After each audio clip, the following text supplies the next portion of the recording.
Então, irmãos amados, nesta manhã abençoada, manhã de paz, manhã cheia da graça de Deus em nossa vida, vamos abrir a Bíblia, carta de Paulo aos Efésios, capítulo de número 3, e vamos ler os mesmos versos que lemos na semana passada, versos 1 a 9. Efésios, capítulo 3, versos 1 a 9. Então, abra aí a Bíblia, vamos ler, acompanhe, e que Deus venha abrir mais o nosso entendimento nesta manhã.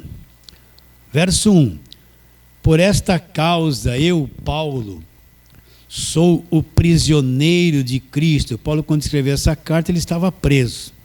Por amor de vós, gentios, não judeus, gentios, se é que tendes ouvido a respeito da dispensação da graça de Deus, a mim confiado. Então, Paulo confiou o evangelho da graça de Deus para o apóstolo, aliás, Deus confiou o evangelho da graça de Deus para o apóstolo Paulo. A graça de Deus a mim confiada para vós outros, pois segundo uma revelação, presta atenção, me foi dado a conhecer o mistério, conforme escrevi há pouco, resumidamente, pelo que quando ledes, podeis compreender o meu discernimento do que? Do mistério de Cristo. Agora presta atenção no verso 5.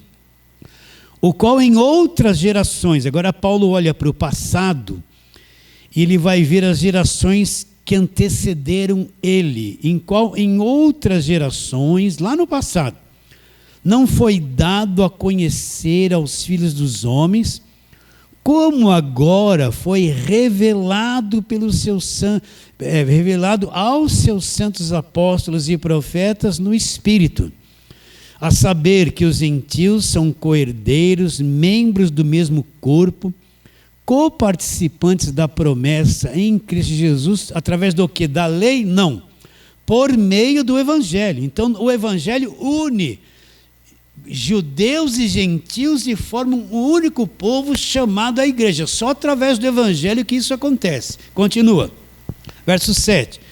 Do qual fui constituído ministro, conforme o dom da graça de Deus, a mim concedida, segundo a força operante do seu poder. A mim, o menor de todos os santos, presta atenção, me foi dada a graça, esta graça de pregar para quem? Aos gentios. O que Paulo foi pregar para os gentios? A lei? O judaísmo? Não. O evangelho das insondáveis riquezas de Cristo. E manifestar qual seja a dispensação do mistério do século, desde os séculos, o mistério que estava oculto em Deus que criou todas as coisas. Então nós vamos trabalhar neste verso 5 aqui, ó. O qual em outras gerações não foi dado conhecer aos filhos dos homens. O que?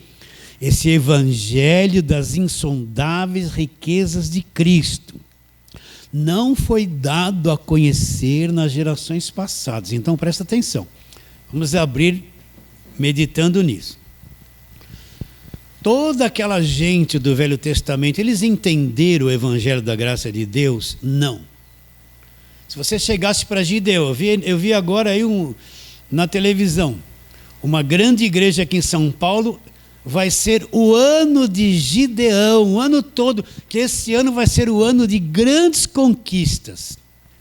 Se você pegasse Gideão, eu já falei isso 1000 vezes, e perguntasse para Gideão, Gideão, me fala alguma coisa do evangelho da graça de Deus. Me fala alguma coisa da graça de Deus. Ele ia olhar para você e achar estranho. Ele poderia dizer assim para você, olha, como vencer os medianitas? Deus deu aquela estratégia, nós lutamos contra os medianitas e vencemos. Isso eu posso te explicar porque eu vivi isso. Agora, o que é evangelho da graça de Deus? Aí ele ia dizer, olha, nós vivemos debaixo da lei de Moisés, nós somos judeus e vivemos o judaísmo. Mas evangelho da graça de Deus eu não posso te falar nada. Por quê? Porque eu não sei nada. Você está entendendo que Paulo está dizendo que as gerações passadas era oculto esse conhecimento, que eles não tiveram entendimento do evangelho das insondáveis riquezas de Cristo. Eles não tiveram entendimento. Então, por isso que eu tenho que ter clareza o que é o evangelho e quando começa o evangelho. Porque a pessoa... Vamos pregar o evangelho. Isaías. Não, mas Isaías não é evangelho. Isaías foi um profeta que pregou para o povo de Israel. Teve uma visão de que Cristo um dia viria no futuro? Teve, mas não passou disso. Vamos pregar o evangelho, a prosperidade de José. Espera um pouquinho, não tem nada a ver com o evangelho, a prosperidade de José. Evangelho é da cruz para frente. Você vai contar uma história do judaísmo.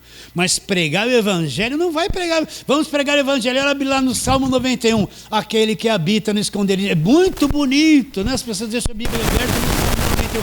Mas Salmo 91 não é evangelho. O nosso esconderijo no Altíssimo é Jesus Cristo, onde nós estamos. Esse é o nosso esconderijo da nova aliança.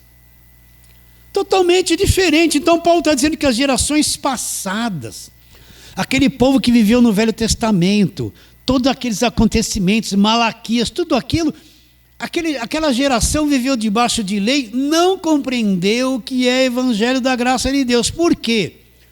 O evangelho da graça de Deus começa quando Jesus Cristo diz, está consumado, e morre. E depois ressuscita. Dali para frente é que se começa o evangelho das insondáveis riquezas de Cristo, como nós acabamos de ler, que Paulo está dizendo que as gerações passadas não compreenderam. Está bem claro isso na sua mente? Você já aprendeu isso? Já está dividido dentro de você? Então não adianta eu pegar a Bíblia toda. A pessoa vai dizer assim, mas pastor, o senhor quer arrancar o Velho Testamento da Bíblia. Eu estou falando para vocês já sabem. Não estou querendo arrancar o Velho Testamento da Bíblia. Tudo aquilo é palavra de Deus? É. Mas eu preciso entender aquilo que acabou e aquilo que começou, aquilo que se cumpriu e aquilo que se iniciou. Então, todos aqueles sacrifícios da velha aliança, sangue de animais derramado, as festas judaicas, os símbolos judaicos, as batalhas, as maldições, a dieta de comida, todo aquele monte de coisa do Velho Testamento acabou na cruz. Se cumpriu, acabou. Não é evangelho, é história do povo judeu. Eu tenho que ter clareza daquilo que acabou, que se cumpriu, que não está mais operando, aquilo que começou e que está operando. E o que está operando agora é o evangelho da graça de Deus. Que eu encontro ele explicitamente nas cartas de Paulo, que foi um judeu que Deus libertou. Jesus apareceu para ele e revelou direto para ele o evangelho da graça de Deus, conforme ele diz em Gálatas capítulo 1. Eu não aprendi de homem algum o evangelho, nem recebi de homem algum, mas foi mediante revelação de Jesus Cristo. Está bem claro isso na sua mente? Então vamos lá, vamos trabalhar para você entender o porquê Paulo diz que aquela geração não entendeu esse mistério. Vamos lá, Hebreus capítulo 9. Nós sempre vamos repetir estas coisas. Vai lá para frente, vai Tito, Filemão, Hebreus, capítulo 9, para você entender quando começa o evangelho. Nós vamos ler verso 15 a 17. Hebreus 9, era bom ler o capítulo inteiro, mas não dá tempo. Então, Hebreus 9, verso 15 a 17. Eu já expliquei isso aqui, vamos recapitular. Então, verso 15. Por isto mesmo, olha, leia e entenda. Você vai entender, ter clareza. Por isso mesmo, ele quem? Jesus Cristo é mediador da nova aliança. Ele é mediador do quê? Da nova aliança. A fim de que, intervindo a morte para a remissão das transgressões que havia sobre a lei, a primeira aliança, ele teve que morrer para quitar toda a dívida que a lei impunha sobre nós. Olha, então ele diz... a fim de que, intervindo a morte para a remissão das transgressões que havia sobre a primeira aliança, recebam a promessa da herança eterna. Quais pessoas? O mundo todo? Não. aqueles que têm sido chamados. Então, são os chamados por Deus é que vão entender isso e vão receber essa herança, essa eterna herança. Agora ele diz assim, ele vai explicar. Porque onde há testamento é necessário que intervenha a morte do testador. Olha, você já está craque nisso. Pois um testamento só é confirmado em caso de mortos, visto que de maneira nenhuma tem força de lei enquanto vive o testador. Então vamos explicar isso, a mesma historinha. Um homem tem várias propriedades e tem 3 filhos. Ele vai fazer o testamento. Para esse primeiro filho eu deixo isso, para aquele segundo eu deixo aquilo, e para aquele terceiro eu deixo aquilo outro. E tem uma cláusula no testamento, que isso só vai ser válido, os filhos só vão poder usufruir desses bens, quando ele, que é o testador, morrer. Enquanto ele estiver vivo, ainda que exista um testamento, não tem força de lei, nenhum filho pode mexer em nada, ele está vivo. Quando é que esse testamento vai ter validade? Quando ele, o testador, morrer. Quando é que começa o Novo Testamento, a Nova Aliança? Mateus, Marcos, Lucas e João, está na sua Bíblia. Novo Testamento, faz parte do Novo Testamento? Não, está na Bíblia o Novo Testamento. Mas Jesus não morreu ainda. Jesus está fazendo milagres, está pregando para os judeus, está fazendo coisas maravilhosas. Tem gente crendo nele, gente que não conhece o Evangelho, vê ele fisicamente, crê nele fisicamente, porque vê e toca nele. Mas ainda não começou, porque o testamento só vai ter validade quando morre o testador. Quem é o testador? É Jesus Cristo. Ele foi para a cruz ainda? Não. Então um monte de ensino que Jesus está dando para os judeus, está acontecendo lá, um monte de coisa. A cruz ainda não aconteceu. O Evangelho da Graça de Deus não está explicitamente revelado. É um monte de judeu crendo em Jesus Cristo, a maior parte não acreditando, gente interessada só para resolver os problemas e ter milagres, né? Mas a graça de Deus está oculta aos olhos dos próprios discípulos que estão ali seguindo a Jesus. Porque o testador não morreu ainda. Então não posso dizer que a nova aliança é Mateus, Marcos, Lucas e João antes da cruz. Porque o testador não morreu. Morreu ou não morreu? Não morreu, gente. Então tudo aquilo faz parte do judaísmo. Jesus não pregou o evangelho da graça de Deus. Aquele jovem rico, eu já falei isso 1000 vezes. Jovem rico chega para Jesus, o que eu devo fazer para ser salvo e ter a vida eterna? Por que Jesus não falou? Pela graça sois salvos, não precisa fazer nada, só acredita em mim e você vai ser salvo. O que Jesus impõe para ele? Sabes os mandamentos? Jesus mostra a lei para ele. Porque a lei está em vigor. A nova aliança não está em vigor. Sabes os mandamentos? Não adulterarás, não. Ele falou, tudo isso eu tenho guardado desde a minha mocidade. Por que Jesus não falou do evangelho da graça de Deus para ele? Por que Jesus não falou que ele não precisava fazer nada, bastava acreditar nele? Porque ele não morreu, a nova aliança não está em vigor. Está em vigor? Não está em vigor, o testador não morreu, ele não foi para a cruz ainda. O que está em vigor quando Jesus está falando essas coisas? O judaísmo, a lei está em vigor, a lei acaba na cruz. Então quando é que aqueles filhos vão tomar posse da propriedade?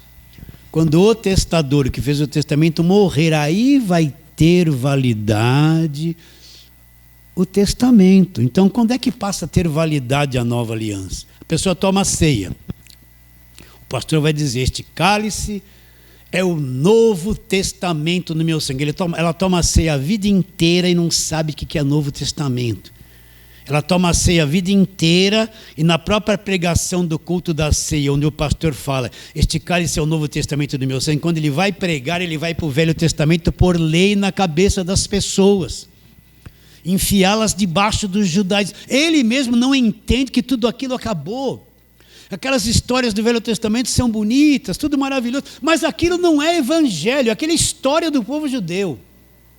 É judaísmo, tudo aquilo é feito debaixo da lei. Então, quando começa a nova aliança, quando o testador morre, que é Jesus Cristo, aí, da cruz para frente, eu começo a entender o que é a nova aliança. Os discípulos já entenderam isso quando Jesus morreu e ressuscitou? Não entenderam nada.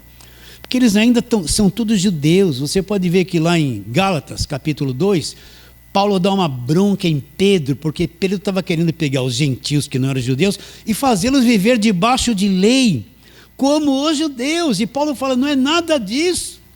Nós não somos justificados por obras de lei. Paulo repreende Pedro na cara dele e na cara de todo mundo, porque Pedro ainda não entendia, queria fazer os gentios, que não são judeus, a viver como judeu debaixo de lei. Pedro não entendia ainda.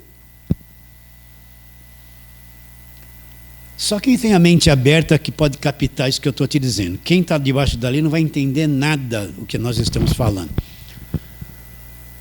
Então, depois da cruz, no sangue dele, quando ele estabelece lá, esse cálice é o novo testamento, a nova aliança no meu sangue. É aí que começa a nova aliança.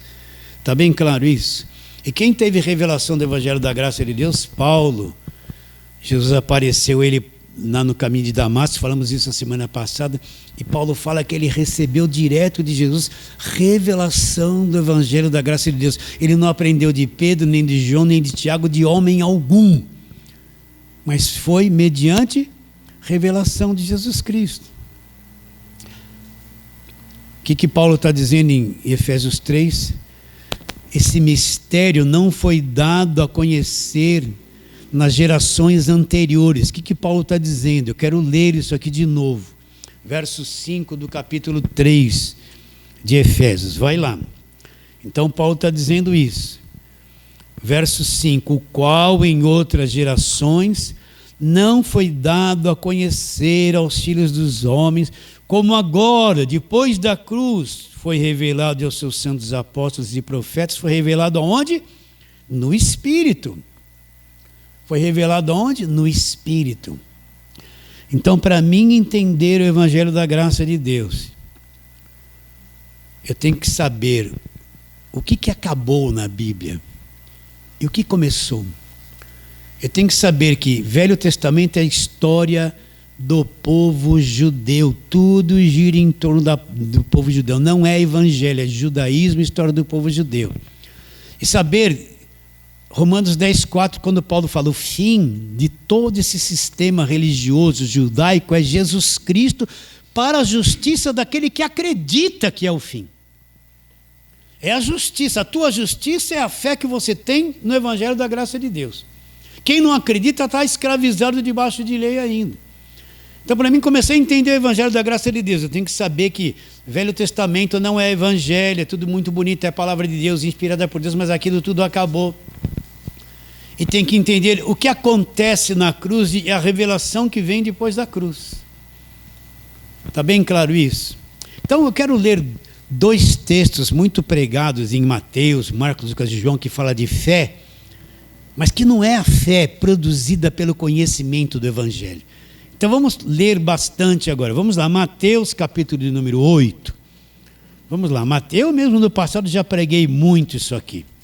Hoje vejo que pregava uma mensagem sem fundamento. Eu mesmo estava vivendo antes da cruz e não entendi o que era o Evangelho. Então, Mateus capítulo de número 8, a partir do verso 5. Abra lá e vamos fazer a boa leitura. Mateus 8, 5. A cura do criado de um centurião, um homem que foi elogiado pela sua fé. Mas que fé?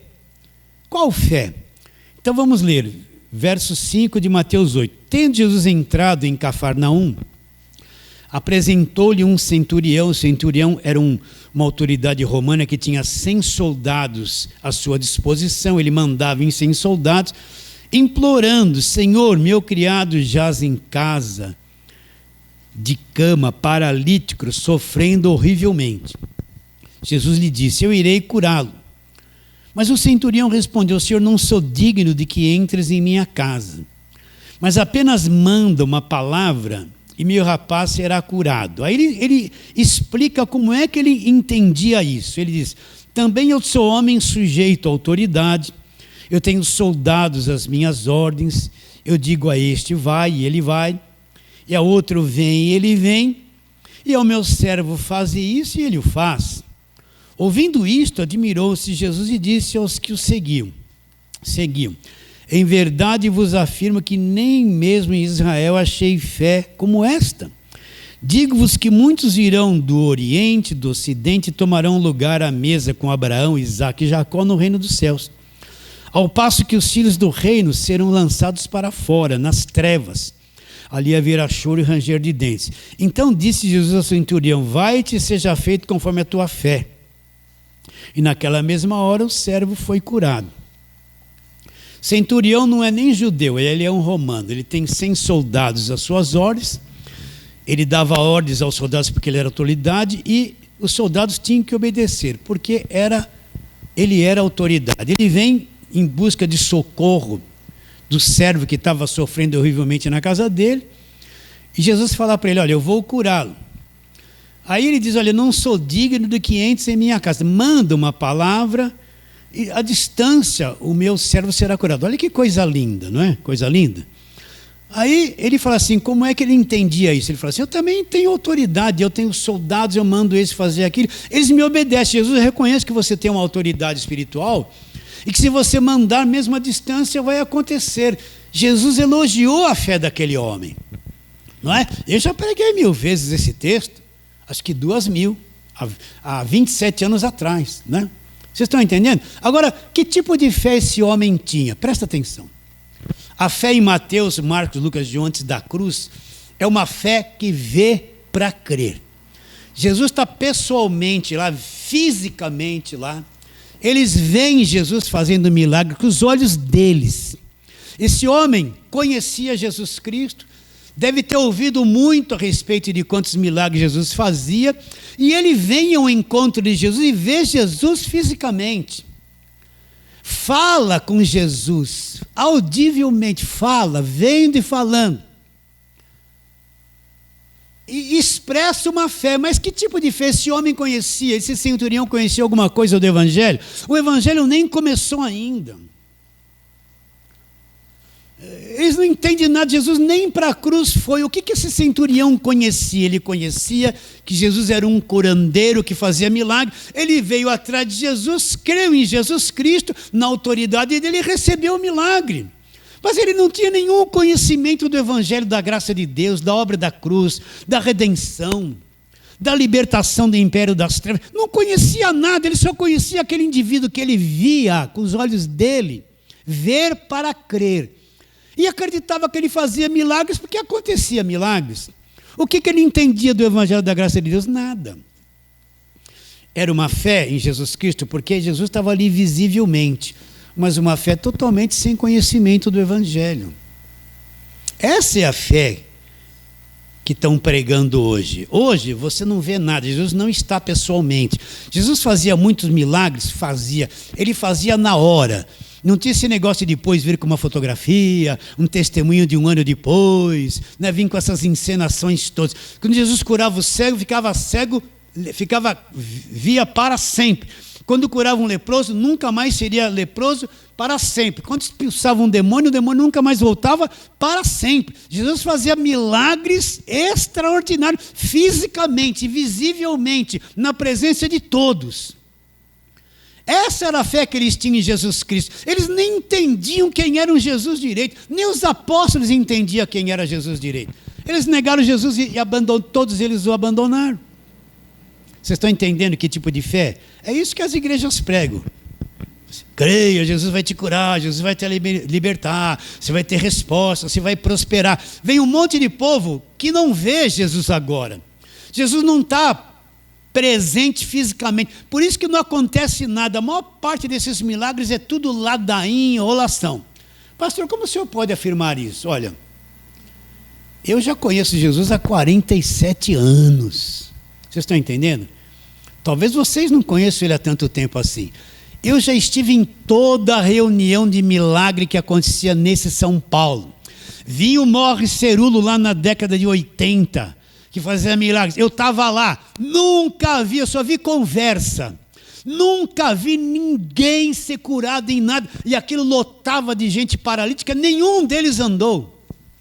E vinha o Dave Robertson, talvez vocês não conhecem. Orar em línguas, ora, e ora. Quantas vezes eu tive lá e tirei o óculos para enxergar, mas nunca enxerguei como deveria nas orações que ele fez, e nunca vi nenhum milagre acontecer. Eu estive lá. Tinha uma igreja aqui no Glicério que tinha um missionário que falava que fazia milagre. Eu fui lá trocentas vezes. Fiquei lá, passei noites lá, nunca vi um milagre acontecer em nada daquilo. Você está sendo incrédulo, pastor? Não, eu estou dizendo a minha experiência. Eu só via gente tremendo, gritando, mas nunca e via aquele monte de aleijado que ia sair aleijado pela manhã e não eram curados. Vocês estão entendendo? Você não está falando com alguém que é ingênuo, que começou ontem no Evangelho. Eu já passei por tudo isso. E veio o Jimmy Swaggart no estádio do Morumbi. Falei, milagre, eu fui lá, mas não vi ninguém se levantar. Tudo que eles pregavam era tudo bonito, tudo gritava, mas não acontecia nada. Tem um missionário na televisão. Aí vai lá, a pontinha do meu dedo estava vermelhinha. Eu fui lá trocentas vezes, eu trabalhava do lado. Só via sai demônio.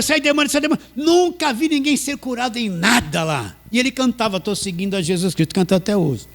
Então, onde você pode imaginar que alguém fazia milagre? Quando eu não entendia nada do Evangelho, eu estive lá, eu tinha sede.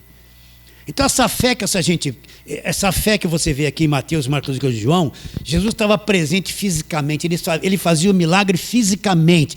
Todos eles viam. Não é como nós hoje que andamos por fé e não por aquilo que vemos. Nós não vemos nada, mas acreditamos. Essa é a verdadeira fé do Evangelho. Agora, Jesus estava fisicamente. Esse centurião viu, conversou com ele, acreditou porque viu fisicamente. Mas o que esse centurião entendia do Evangelho da graça de Deus e de fé? Não entendia nada. A nova aliança não havia nem começado ainda. Vamos para outro texto. Vamos lá, já preguei muito sobre isso no passado. Lucas capítulo 8. Mateus, Marcos, Lucas.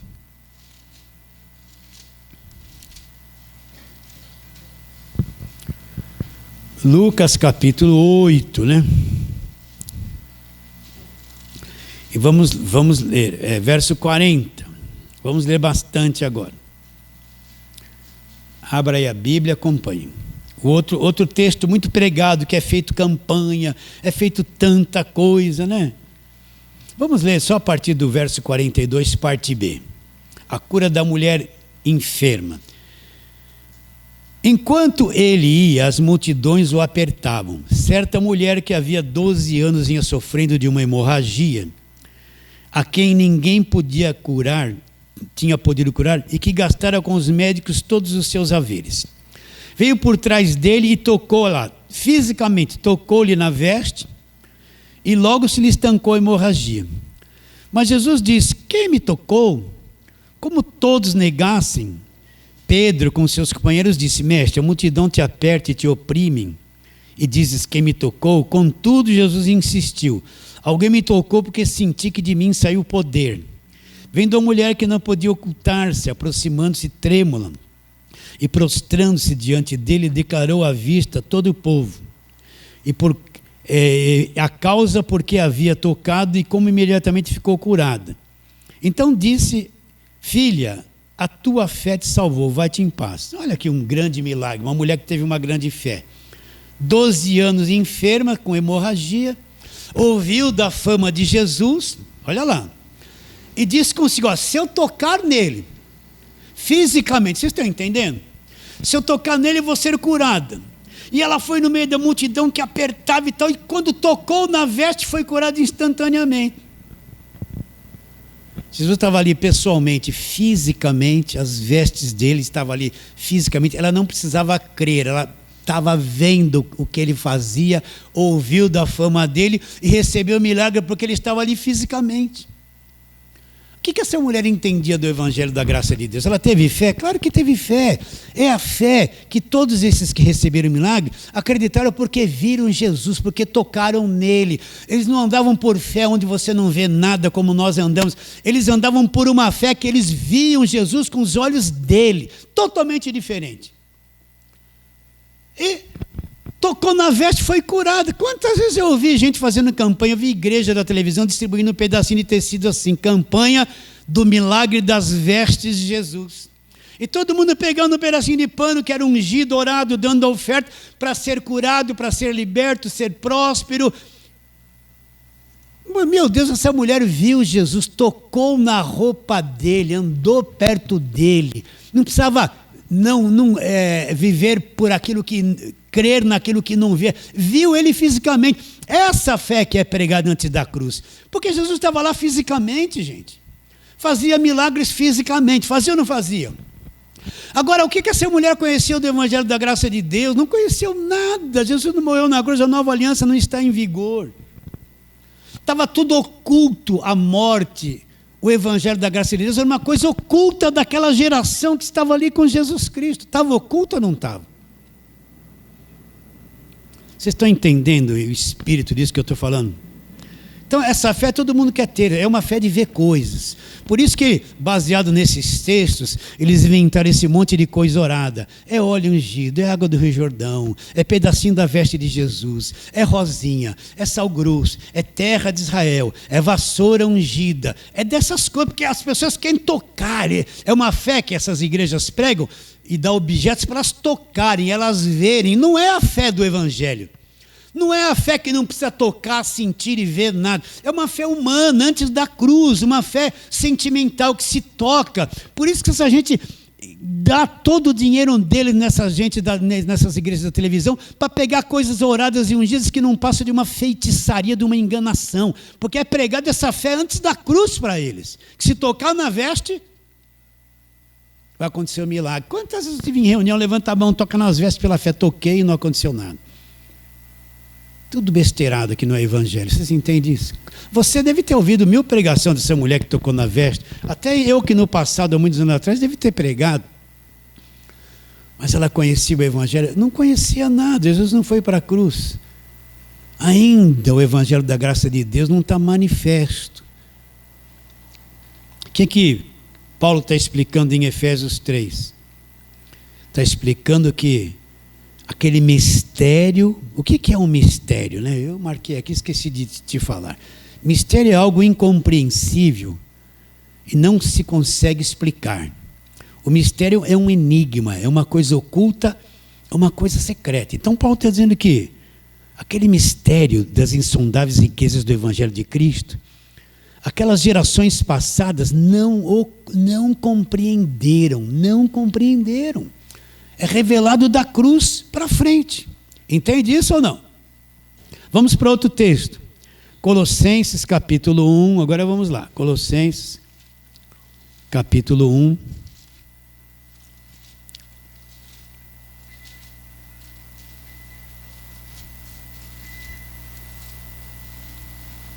Vocês estão captando esse pensamento? Estão entendendo? Então qual é a fé que se prega hoje? Vamos recapitular. As pessoas precisam tocar em coisas, é tocar em objetos orados, é fazer campanha disso, toca a mão, pega aquilo, leva para casa. Aí você vê um monte de gente, tudo debaixo de uma feitiçaria, cheio de coisinha orada, ungida, acreditando, e nunca vão receber o milagre, porque isso aí não é a fé produzida pelo Evangelho, é tirada desses textos de pessoas que tiveram fé antes da cruz, que viram Jesus pessoalmente, tocaram nele, acreditaram porque viram e tocaram nele. O que eu falei? Colossenses 1, 26 e 27. Olha lá o que está escrito. O mistério que estiver oculto, de novo Paulo vai falar isso, dos séculos e das gerações, agora todavia se manifestou aos seus santos. Quando? Paulo escreveu depois dos anos 50 essa carta aos Colossenses, já tinha passado mais de 20 anos que Jesus tinha morrido na cruz. O mistério que estiver oculto dos séculos e das gerações, agora todavia se manifestou aos seus santos, aos quais, a estes santos que são esses? Essa turma que crê no Novo Testamento, aos quais Deus quis dar a conhecer qual seja a riqueza da glória deste mistério entre os gentios, isto é, Cristo em vós, esperança da glória, no qual anunciamos, advertindo todo homem, e ensinando todo homem em toda a sabedoria, a fim de que apresentemos todo homem perfeito em Cristo. Para isto que eu também me afadigo, me esforçando-me o mais possível, segundo a eficácia que opera eficientemente em mim. Então esse mistério estava oculto, o evangelho ainda era uma coisa oculta dos séculos e das gerações. Mas quando Cristo vem, morre na cruz, estabelece a nova aliança, agora Deus, através de Paulo, ele vai abrir o entendimento dos chamados, para começar a entender o evangelho da graça de Deus. E descobrir a grandeza do evangelho que agora é Cristo vem habitar em nós. Velha aliança, Deus habitava primeiro no tabernáculo, depois templo de Salomão. Nova aliança, Deus não tem mais construções para habitar. Deus habita dentro de cada um de nós. Nós somos o santuário de Deus. Deus habita no nosso espírito. Nós somos a igreja, o verdadeiro santuário de Deus. É uma coisa totalmente diferente daquilo que existia na velha aliança. Tudo mudou. Então lá, vou ler de novo. 26, o mistério que estiver oculto dos séculos e das gerações, agora todavia se manifestou aos seus santos. Se manifestou a quem?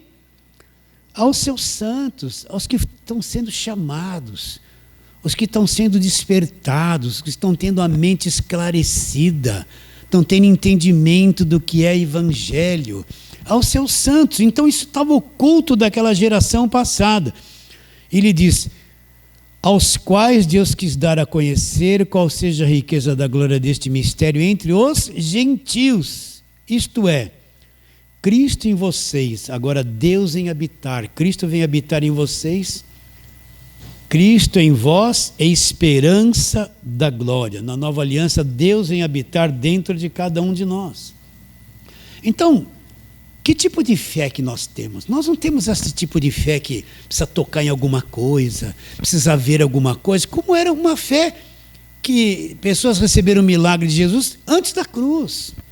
Agora na fé evangélica eu não vejo, a minha fé vem por meio de informações. Fé não é um bom sentimento, não é alegria, não é me sentir bem, ai que alegria, eu estou feliz. Não, fé também não é eu estou angustiado. Na fé do evangelho não tem emoções. Não é se sentir bem ou se sentir mal. Na fé evangélica, a emoção é uma coisa posta de lado.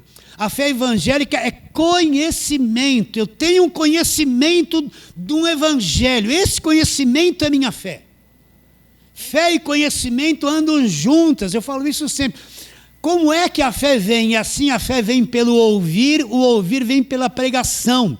A fé evangélica, eu recebo a pregação do evangelho da graça de Deus, isso desperta em mim um conhecimento, eu passo a crer e não dependo de emoção. Eu não sinto que fui liberto do império das trevas, mas fui, eu tenho conhecimento. Eu não sinto que sou uma pessoa justificada, que nunca vou perder a salvação, mas eu sei que sou porque eu tenho conhecimento, sou convicto desse conhecimento. Não preciso sentir, não preciso tocar, não preciso ver, eu conheço o evangelho, essa é a minha fé, a minha vida é aquilo que eu acredito. Totalmente diferente. Por isso que nós não precisamos tocar em nada, ver nada, se emocionar em nada, não precisamos de tela, de fumaça no culto, de gritaria, de barulheira, tudo isso é para despertar a alma das pessoas. Você entra numa igreja, tem um telão lá, e solta fumaça aqui, e luz brilhando ali, e um globo rodando, tudo parece que você está dentro de um baile, daqui a pouco tudo começa a gritar, você vai ter vitória, a alma fica inflamada, as emoções vêm para fora, o povo quer sentir coisas. Na hora de crer, não crê nada, porque isso não traz informação do evangelho. Isso é alimentar as emoções das pessoas e nada mais. Nada mais que isso. Por isso um grande engano, uma grande trevas está possuindo a igreja brasileira e as pessoas, o mínimo está enxergando o que é o evangelho da graça de Deus. Mínimas pessoas. Estamos indo? Ixi, falei demais aqui, né? Nós não precisamos ver nada, não precisamos sentir nada, não precisamos tocar em nada. Nós temos um conhecimento do evangelho aqui no coração. que trouxe uma convicção de que a palavra do Evangelho é a verdade. Nós não precisamos mais de nada. Nós andamos pela fé, que é esse conhecimento do Evangelho. Agora vamos mais um pouquinho para entender. Filipenses, está em Colossenses, volta aí. Filipenses, capítulo de número 1. Paulo está orientando a igreja de Filipos, e ele diz isso aqui no verso 27. Abra aí, acompanhe direitinho, marque esses textos, depois volta a meditar. Verso 27, Paulo está dizendo para a igreja: vivei acima de tudo, por modo digno do quê? Da lei não, do Evangelho de Cristo. Qual é o Evangelho de Cristo? O Evangelho da graça de Deus. Para quê? Ou indo ver-vos, ou estando ausente, ouça no tocante a vocês, outros que vocês estão firmes, olha lá, firmes, em um só espírito, como uma só alma, lutando juntos, por quê? Pela fé produzida pelo Evangelho, pela fé evangélica. Então Paulo está dizendo, olha, se eu for ter convosco ou estando ausente, eu quero saber isso de vocês, que vocês estão firmes, olha lá, em um só espírito, unidos, como uma só alma, vocês estão lutando juntos, não separados, lutando juntos por qual fé? A fé do judaísmo?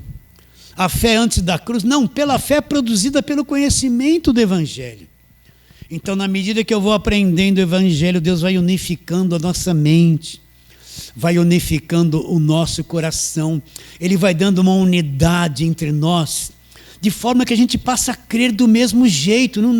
Você não é mais uma pessoa confusa, entende? A gente passa a ter uma compreensão igual, nós passamos a ter uma fé igual, liberto do império das trevas igual, justificados igual, o fim da lei igual, quer queira ou quer não, a gente passa a ter uma mesma mentalidade, uma mesma unidade, e juntos nós vamos lutar. Por quê? Não é por causa própria, eu só luto porque me interessa. Não, nós vamos lutar juntos pela fé evangélica, propagar o evangélico, externar essa fé evangélica, levar ao conhecimento de outros a fé produzida pelo Evangelho, juntos.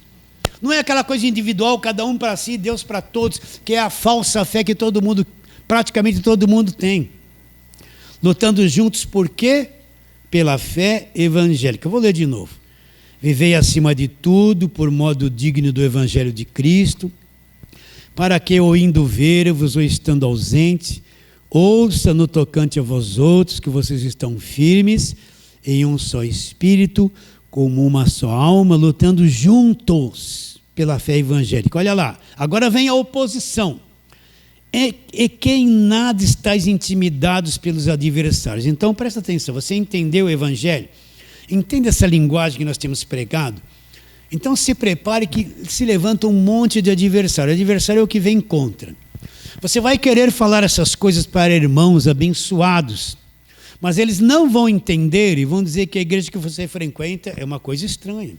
Você vai falar que não se perde mais a salvação, mas eles não vão entender e vão dizer, não, você tem que pagar o preço. Então os adversários são aqueles que tem uma outra mentalidade do Evangelho, baseado na lei, nas coisas antes da cruz, que não entende em que nível você está e se torna contra você por você expressar a sua verdadeira fé no Evangelho da graça de Deus. Você vai dizer, não precisa pagar preço, já foi pago na cruz. Não, mas precisa pagar preço. Vocês estão entendendo? Vocês não enfrentam isso diariamente? Vocês não se cercam de um monte de crente, quando você começa a falar da graça, eles são estranhos, eles não entendem essa linguagem. A mente deles está capturada pela lei. Eles querem pagar preço, fazer voto, tudo tem um custo, ele tem que lutar. E ele não é liberto e não tem certeza da salvação, que não se perde. Para ele a salvação se perde. Então vai se levantar muitos adversários. Você vai perceber que tem tanta oposição a esse arroz com feijão que a gente prega. E a oposição não é quem está no mundo, é quem fala que está dentro da própria igreja. Dentro da própria igreja. Em nada intimidado pelos adversários, pois o que para eles é prova evidente de perdição, para nós é de salvação. E isso vem aonde? Da parte de Deus. Porque não nos foi dado a graça, porque vos foi dado a graça de sofrer por Cristo, e não somente de crer nele. pois tendes o mesmo combate, que viste em mim, e agora ouvires que é meu. E qual a nossa posição? A nossa posição é de combate. Eu persevero no Evangelho da graça de Deus. Eu entendo aquilo que acabou antes da cruz, aquilo que começou depois da cruz. Eu estou na fé onde eu não preciso tocar em nada, ver nada. Não, Jesus não está fisicamente. Eu vivo pela fé no entendimento do Evangelho da graça de Deus e vou seguir até o fim nesta compreensão e nesta fé. E não preciso dessa falsa fé que tem que tocar, ver, fazer campanha, essas coisas, que não tem nada a ver com o Evangelho da graça de Deus. E nenhum adversário, seja lá quem for, vai nos intimidar. E para nós terminarmos, volta lá. Efésios 3, só voltar um pouquinho, já está em Efésios, né? Verso 3 de Efésios, capítulo 3, verso 3. Pois segundo uma revelação, explicamos isso a semana passada, me foi dado a conhecer o mistério, conforme escrevi há pouco, resumidamente, pelo que quando ledes, podeis compreender o meu discernimento do mistério de Cristo. O que é o mistério? Mistério é algo incompreensível que não se consegue explicar. É um enigma, uma coisa oculta, uma coisa secreta. Aí ele diz assim, o qual, esse mistério de Cristo, que é o Evangelho, o qual em outras gerações, Paulo está olhando para o passado, não foi dado a conhecer aos filhos dos homens. Quer dizer o quê? Que toda aquela gente do passado não tiveram conhecimento do Evangelho da graça de Deus.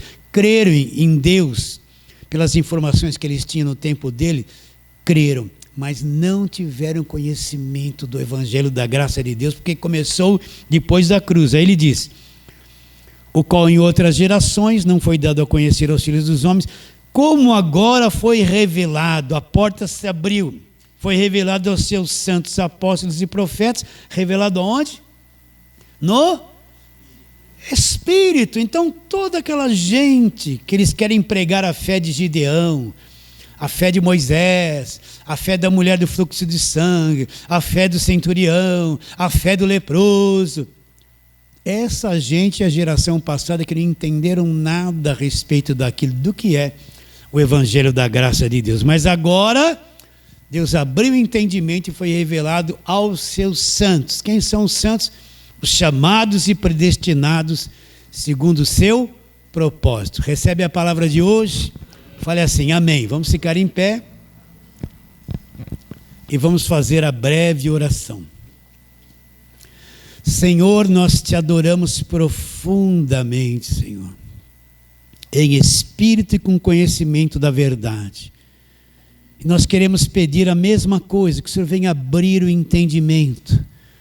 Aonde chegar esta voz, esta pregação, esse arroz com feijão, que aquele fruto maduro, aquele coração chamado seja despertado, e eles venham a entender o Evangelho da graça de Deus, a nova aliança, entender aonde é que a igreja está, que somos cada um de nós, crendo que será, oramos pela fé em nome de Jesus, e você diz, amém. Pode aplaudir.